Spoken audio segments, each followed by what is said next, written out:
Hello student, my self Neeraj Singh and welcome in incredible physics and chemistry bye Neeraj Singh.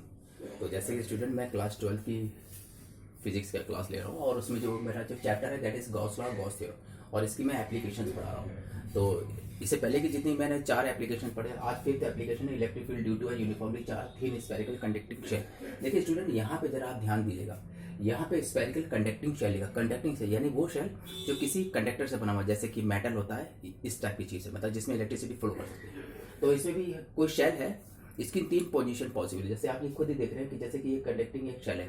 और आपको एक चीज़ बता दो स्टूडेंट, किसी भी कंडक्टर में जब इलेक्ट्रिसिटी दी जाती है तो इलेक्ट्रिसिटी उसके बाहर के सरफेस पे फैल जाती है। ध्यान रखें, यानी कि जो चार्ज होगा इलेक्ट्रिक चार्ज वो ऊपर बाहर ही बाहर शेल में रहेगा, अंदर नहीं जाएगा। ये ध्यान, चाहे वो मेटल की जो बॉल चाहे सॉलिड हो चाहे शेल की तरह हो यानी खोखली हो, अगर आप चार्ज देंगे तो चार्ज बाहर की तरफ क्या हो जाएगा, उसमें डिस्ट्रीब्यूट हो जाएगा। ठीक है, चारों तरफ, अंदर बिल्कुल चार्ज नहीं जाएगा। तो आप देखिए स्टूडेंट, आप यहाँ देख रहे हैं, ये मैंने आपने कंडक्टिंग शेल बना रखा है, इसमें चार्ज क्यू चार्ज देखिए, प्लस क्यू चार्ज दिया, तो आप देख रहे हैं सारा चार्ज बाहर की तरफ डिस्ट्रीब्यूट है। ठीक है, बाहर। तो इस जो चार्ज जो हमारा शेल है, कंडक्टिंग शेल है, इससे हमें इलेक्ट्रिक फील्ड निकाली, वो भी 3 पोजीशन पॉसिबल है। या तो इसे पी पॉइंट पे देखिए, आप देख रहे हैं एक्सटर्नल पॉइंट पे है, या तो इलेक्ट्रिक फील्ड हो, या फिर इलेक्ट्रिक फील्ड हो सरफेस पे हो, मतलब इसी कंडक्टिंग शेल के सरफेस पे हो इलेक्ट्रिक फील्ड। तीसरा है कि ये कंडक्टिंग शेल इसके अंदर का यानी इंटरनल। 3 पोजीशन है। तो पहले मैं आपको एक्सटर्नल पॉइंट पढ़ाऊंगा। देखिए आप जैसे देख रहे हैं स्टूडेंट, जो ये कंडक्टिंग शेल है इसका जो रेडियस कैपिटल आर से दिखाया है। कैपिटल आर क्या है? It is radius of the charged conducting shell. और ये जो स्मॉल आर दिख रहा है, it is the radius of the Gaussian surface. ये आप देख रहे हैं बाहर की तरफ, क्योंकि पी पॉइंट यहाँ पे, तो पी पॉइंट से लेकर हमारे जो गॉसियन सरफेस बनेगा वो सिमेट्रिकल स्फेरिकल शेप में बनेगा। तो स्फेरिकल शेप में बनेगा, तो इसका जो गॉसियन सरफेस, देखिए जीएस लिखा है, GS stand for Gaussian surface. तो इसका जो रेडियस है वो आर वेक्टर से हमने दिखाया है स्टूडेंट। ठीक है स्टूडेंट, आप पी पॉइंट में आप समझ सकते हैं स्टूडेंट, ये माना जाता है तो ये प्लस क्यू चार्ज यहाँ पे कंसंट्रेटेड है सेंटर में।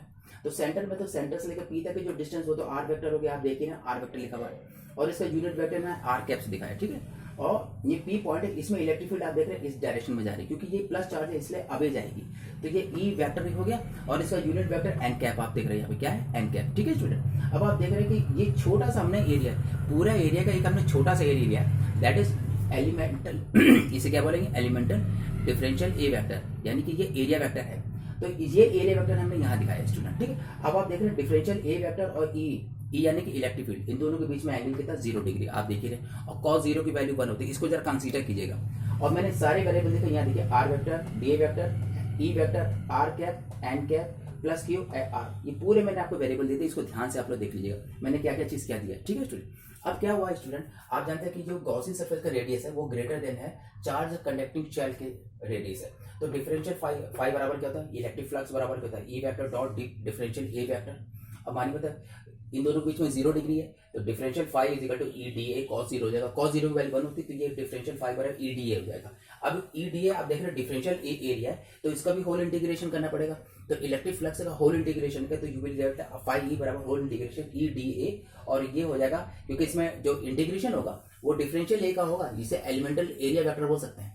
तो जब इसका इंटीग्रेशन, तो ई होल इंटीग्रेशन डिफरेंशियल ए हो गया। अब आप जानते हैं होल इंटीग्रेशन डिफरेंशियल ए बराबर किसके बराबर, 4 पाई आर स्क्वायर के बराबर होता है। तो फाई ई बराबर ई की जगह तो ई रख दिया, और डिफरेंशियल ए की जगह हमने ये उठा के 4 पाई आर स्क्वायर देखिए यहाँ रख दिया। इसमें आर जो it is the radius of the आपका गॉसियन सरफेस है। अब गॉस लॉ आप जानते हैं फाई बराबर क्यू अपॉन एप्सिलॉन नॉट होता है, और क्यू चार्ज हो गया, एप्सिलॉन नॉट परमिटिविटी है फ्री स्पेस। तो क्यू बराबर आप लोग जानते हैं स्टूडेंट, क्यू बराबर सिग्मा ए के बराबर होता है। सिग्मा क्या है, it is areal charge density. तो एरियल चार्ज डेंसिटी को अगर एरिया से मल्टीप्लाई करो तो टोटल चार्ज हमको मिल जाएगा।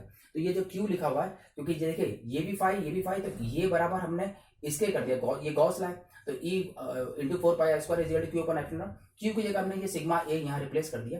तो जब यहाँ करेंगे तो आप देख रहे हैं ए की जगह 4 पाई आर स्क्वायर। आप लोग जानते हैं ए क्या चीज है, it is area of the sphere Gaussian surface, ये उसका चार्ज शेल का।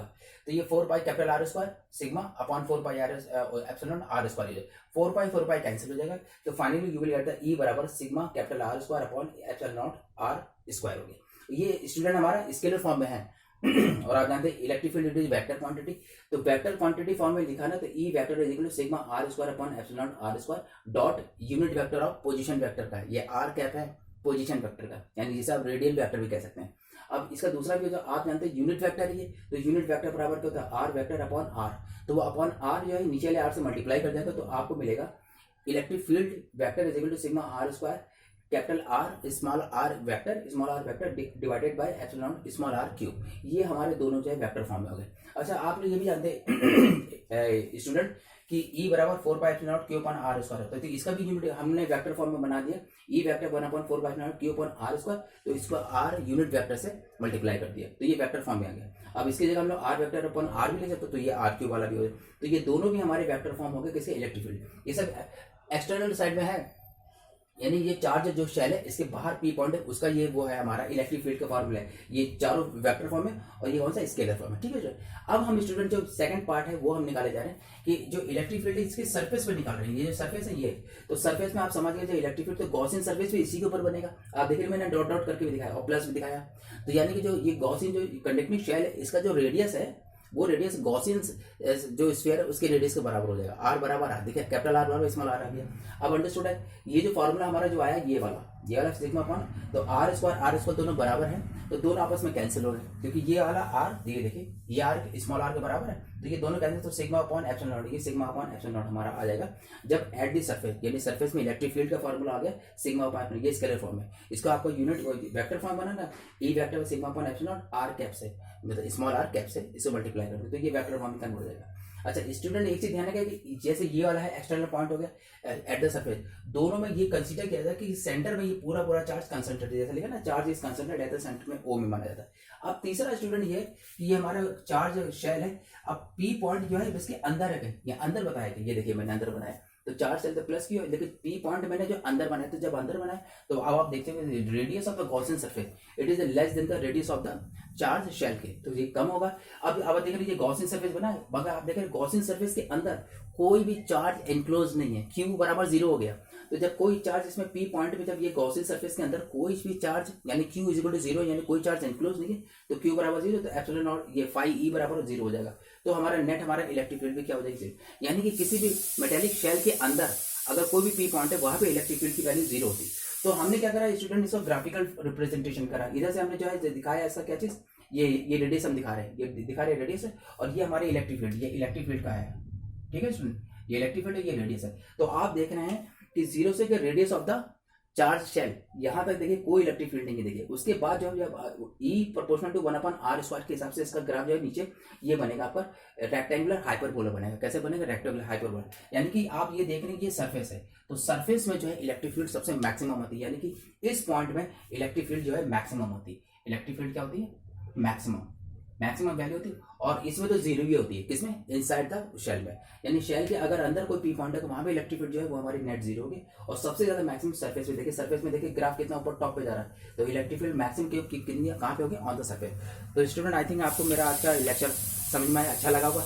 अगर अच्छा लगा तो इसको लाइक कर देगा, बेल आइकन दबा दे और सब्सक्राइब कर देगा। और एक चीज़ और स्टूडेंट, आपके जो स्टूडेंट मेरे आपके कांटेक्ट में, तो उनको मेरा लिंक भेज दीजिएगा, और जो 11-12 के स्टूडेंट फिजिक्स केमिस्ट्री पढ़ना चाहते हैं तो मुझसे कांटेक्ट कर सकते हैं। ठीक है, ओके, बाय बाय।